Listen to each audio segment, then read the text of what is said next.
दी print के YouTube channel को subscribe करें और ताज़ा अपडेट्स पाने के लिए बेल आइकन दबाएं। तो सरकार के पास जो गुंजाइशें थी उसके मुताबिक सरकार ने इंफ्रास्ट्रक्चर पे, खास करके एग्रीकल्चर पे, हेल्थ सेक्टर जो इस साल की सबसे बड़ी चुनौती थी, उस पे स्पेंडिंग बढ़ाने का फैसला किया है। हमारे दो मेहमान हैं, जगदम्बिका पाल जो यूपी से सांसद हैं और केरल से हमारे साथी होंगे। तो सबसे पहले पाल साहब आपसे, जो सरकार ने जो इंफ्रास्ट्रक्चर स्पेंडिंग बढ़ाया है, हेल्थ केयर पे बढ़ाया है, ये आपके लिहाज से चुनावी बजट है? क्योंकि जिन राज्यों में चुनाव है वहाँ पे सरकार ने खास तौर से ध्यान रखा है, केरल के लिए बजट, पश्चिम बंगाल के लिए बजट, तमिलनाडु के लिए बजट। तो चुनाव के लिए बजट है या फिर कोरोना बजट है? नहीं, ये बजट ना चुनाव का है। ये बजट अगर है तो सबका साथ, सबका विकास, सबका विश्वास। अगर आज भी केरला इंफ्रास्ट्रक्चर में लैग कर रहा था, आज भी केरला जो फिशरीज में एक बहुत बड़ा वर्ल्ड का हब बन सकता था, अगर अभी तक ध्यान नहीं गया था तो स्वाभाविक है। अभी पिछले दिनों केरला में कोची में हम गए थे और हमने वहाँ के स्टेट गवर्नमेंट के साथ पार्लियामेंट्री कमेटी की बैठक किया। हम रिकमेंडेशंस कर रहे हैं कि केरला में जो बुनियादी ढांचे हैं उनको बढ़ाने की आवश्यकता है। वो तो गॉड मेड केरला है, जो कहते हैं कि गॉड है ओन कंट्री, तो गॉड की ओन कंट्री। तो फिर स्वाभाविक है, अगर मोदी जी की सरकार ने वहाँ पे इतना बुनियादी ढांचे को बढ़ाने के लिए दिया है तो हमारे हेवी एडन भी उसका स्वागत करेंगे। हाँ, तो हमारे साथ केरल के सांसद हैं, इनसे पूछ लेते हैं। Sir, what is your reaction? ये है चुनाव के हिसाब से बना हुआ एक बजट है। पिछले सालों में हमने बोला है कि सदर्न स्टेट्स को, स्पेशली केरला को और तमिलनाडु को, नेशनल में जितने भी इंफ्रास्ट्रक्चर प्रोजेक्ट्स अनाउंस कर रहे हैं उसमें हमें इंक्लूड नहीं करता है।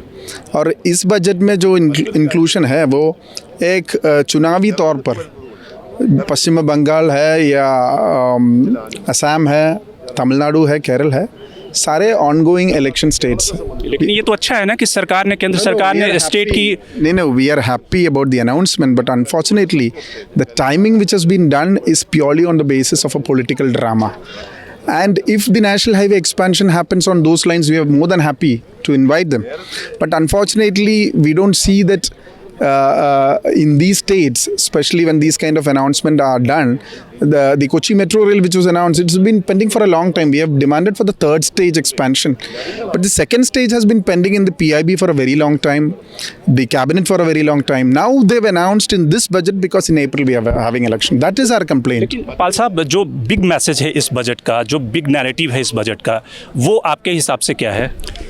उसका ये है कि ये जो एक आत्मनिर्भर भारत बनाने की बात थी, कि एक नए भारत के निर्माण के लिए, कि जिसमें एजुकेशन फॉर ऑल हो, हेल्थ फॉर ऑल हो, हाउसिंग फॉर ऑल हो, ड्रिंकिंग वाटर फॉर ऑल हो।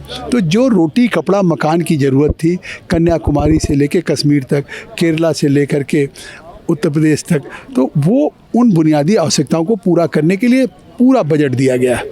और इस कोविड की चुनौतियों के बावजूद भी कोई टैक्स नहीं किया, चाहे लेबर हो, चाहे मिडिल क्लास हो, चाहे बुनियादी ढांचा हो, सबके लिए बजट का प्राविधान किया।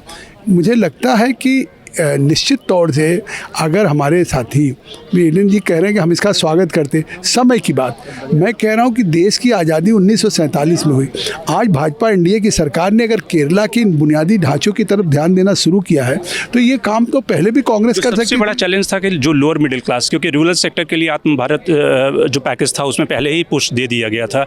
जो लोअर मिडिल क्लास है, जो अर्बन सेक्टर में है, जहाँ पे कंजम्पशन कम है, डिमांड नहीं है, वहाँ पे आपको लगता है कि सरकार को और ज़्यादा प्रोविज़न करने चाहिए थे? देखिए, आपने आरबीआई की रिपोर्ट अगर देखी हो तो आत्मनिर्भर भारत पैकेज में जो 1, 2, 3 दिया है हमने, 2.27 लाख करोड़ दिया है, जो बजट का करीब 13% है। तो आप सोचिए कि जहाँ पे मोरेटोरियम करना पड़ रहा था, टैक्सेज लोग नहीं जमा कर पा रहे थे, इंडस्ट्रीज फैक्ट्रीज बंद थी, उसके बावजूद फिर हमने इतना दिया और नया कोई टैक्स भी इम्पोज नहीं किया। तो स्वाभाविक है कि इससे बेहतर कोई बजट हो सकता था। कह रहे हैं कि कोविड टैक्स नहीं उन्होंने लगाया, जो सबको डर था कि कोविड लगा देंगे, एक टैक्स लगा देंगे। पूरे देश भर देश को भेज रहा है। डिसइन्वेस्टमेंट पॉलिसी आज अनाउंस किया है। मेरा क्षेत्र में Cochin shipyard strategically important shipyard है, जहाँ हवाई जहाज़ बनता है, आर्मी का एयरक्राफ्ट बनाता है, और उसको पिछले साल में 25% उनका शेयर्स बेच दिया, अभी पूरा उनको प्राइवेटाइज करने का बोल रहा है। सो स्ट्रैटेजिकली इंपॉर्टेंट ऐसे पब्लिक सेक्टर अंडरटेकिंग्स को, LIC is a brand name of the common people. पैसा कहाँ से आएगा? जो ये एलिगेशन है कि प्राइवेट सेक्टर को आपने बेच दिया। Public sector undertakings, Maharatna companies, mini Ratna companies are all the wealth of this nation. It is going to corporate companies. You build this not in one day. This is built over decades of hardship of people. And जिन प्रदेशों में ये शुरुआत किया है, वहाँ एक policy है जो ज़मीन देंगे हम, पब्लिक सेक्टर अंडरटेकिंग्स को ज़मीन देंगे, वो जॉब के हिसाब से, जितने भी युवा लोगों को रोज़गार देना है उसके हिसाब से दे रहा है, और वो सारे कॉर्पोरेट्स को भेज रहा है। पाल साहब, ये जो आरोप लग रहा है कि पहले आपने रेलवे में प्राइवेट सेक्टर को घुसाया, आपने एयरपोर्ट में कुछ वैसे खास लोग हैं उनको प्राइवेटाइजेशन के नाम पे दिया गया, अब जो पोर्ट बचा हुआ था पोर्ट में भी कहीं ना कहीं एंट्री आपने दे दी है, इंश्योरेंस सेक्टर को आपने कहीं हमने रेलवे में नहीं किया। बार बार रेल मंत्री ने स्पष्ट किया कि हम रेलवे का कहीं कोई निजीकरण नहीं कर रहे। बात तो आज कर लीजिए किसानों की, अगर ये कह रहे हैं जिस तरह से, तो आप सोचिए इस बजट में आज हमने स्पष्ट कर दिया कि जो किसान की उपज होगी उसका 1.5% मतलब 1.5 गुना उनकी कीमत दी जाएगी। तो इससे जो किसान की आय को दुगना करने की बात नरेंद्र मोदी ने किया था, उसको हुआ था। लेकिन स्वामीनाथन ये जो कह रहे हैं कि 1.5 गुना देंगे, वो स्वामीनाथन कमीशन की जो रिपोर्ट थी, जो रिकमेंडेशन थी, 2005 से पड़ी हुई थी इनकी सरकार, नहीं पड़ी हुई थी, लेकिन आपने जो इम्प्लीमेंट किया वो आप अधूरा किया था। आपको लगता है कि ये जो अनाउंसमेंट हुई है उससे स्वामीनाथन कमीशन की रिपोर्ट के आधार पर उनको बोनस मिल जाएगा? No, my entire point is, Pal साहब ने भी बोला है, काफ़ी अनाउंसमेंट्स हुआ है चुनावी वाले प्रदेशों में, मुझे खुश है ये सब ग्राउंड में इम्प्लीमेंटेड होगा तो ठीक है, that is one point. But on the other hand, in the light of COVID, in the pandemic situation, the government is taking this opportunity to sell the wealth of a nation. Bharat Petroleum Corporation Limited is in my constituency. It's one of the biggest chain networks of the oil in our country. 26,000 outlets है जो साधारण लोग का इस्तेमाल कर रहा है, और जो ज़मीन है इसके ऊपर, जो मशीनरी है, जो 8 लाख करोड़ की जो एसेट है, वो 50,000 करोड़ को बेच रहा है. क्या फ़ायदा है, किसको फ़ायदा है? ये सिर्फ जिन कॉर्पोरेट्स कंपनी को है, सिर्फ उनको फ़ायदा है. तो फाइनल कमेंट पाल साहब, जो आपको लगता है कि इससे एग्रीकल्चर को पुश मिलेगा, इससे इंफ्रास्ट्रक्चर को पुश मिलेगा, और इस समय में जो चैलेंज था वित्त मंत्री के सामने कि आपके पास पैसा नहीं है लेकिन फिर भी एक आपने बजट दिया है जो कहीं ना कहीं इकॉनमी को बेहतर करेगा? मैं एक आपके माध्यम से पूरे देश को बता दूं कि ये गुमराह कर रहे थे कि MSP चली जाएगी और मंडियां बंद हो जाएंगी. अब तो ये कह रहे हैं कि एसेट जो है उसको आप कम वैल्यूएशन पे बेच रहे हैं. बिल्कुल नहीं बेच रहे हैं. आज हमने क्या है कि 1000 मंडियों को, जो APMC की बात करते हैं, उनको हम the electronic national agriculture market से जोड़ दिया है. तो अब हमने पूरे देश के किसानों के लिए वन नेशन वन मार्केट. किसान उससे तो सेटिस्फाइड नहीं हो रहा है ना, जो आपने इलेक्ट्रॉनिक जोड़ दिया. किसान तो वहाँ पे सिंधु बॉर्डर पे बैठा है. 2014 में इन्होंने 33,870 करोड़ रुपया गेहूं की खरीद में किसानों की जेब में दिया था. हमने इस साल 75,000 करोड़ दिया. तो इससे साफ है कि नहीं ना सर, वो हमें खुश है कि किसान गुना ज़्यादा 75,000 करोड़ हमने गेहूं के खरीद में दिया, किसानों के जेब में गया.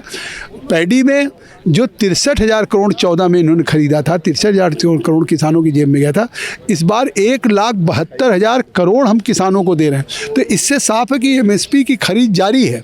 और MSP की खरीद अब क्यों हो, हमने MSP इसलिए बढ़ाया कि हमने स्वामीनाथन की रिपोर्ट को भी लागू किया कि जो 1.5 उनका उपज का होगा वो देंगे. और कॉटन तो हमने 40 गुना अधिक खरीदा. जहाँ इनके ज़माने में 236 करोड़ का खरीदा गया था, आज वहाँ हमने 10,530 करोड़ का, 40 टाइम्स. और कॉटन फार्मर्स को जो पे किया है वो हमने किया है. हमें 2 क्वेश्चन है. तो इस तरीके से, और नेशनल इंफ्रास्ट्रक्चर के लिए हमने 1.1 लाख 1.1 लाख करोड़ तो इंफ्रास्ट्रक्चर के लिए दे रहे हैं. ठीक है. पाल साहब का कहना है कि सरकार ने एग्रीकल्चर को पुश किया है, इंफ्रास्ट्रक्चर पे स्पेंडिंग बढ़ाई है, लेकिन कांग्रेस के जो साथी हैं इनके सारे जो दावे हैं उनसे सेटिस्फाइड नहीं है. और उनका कहना है कि सरकार जो है, बड़े जो PSUs हैं, जो किसान खुश नहीं है, और साथ ही जो बड़े PSUs हैं उसके जो एसेट को हैं बड़े औने पौने दाम पर बेचने की तैयारी है. Shankar Animesh, the print.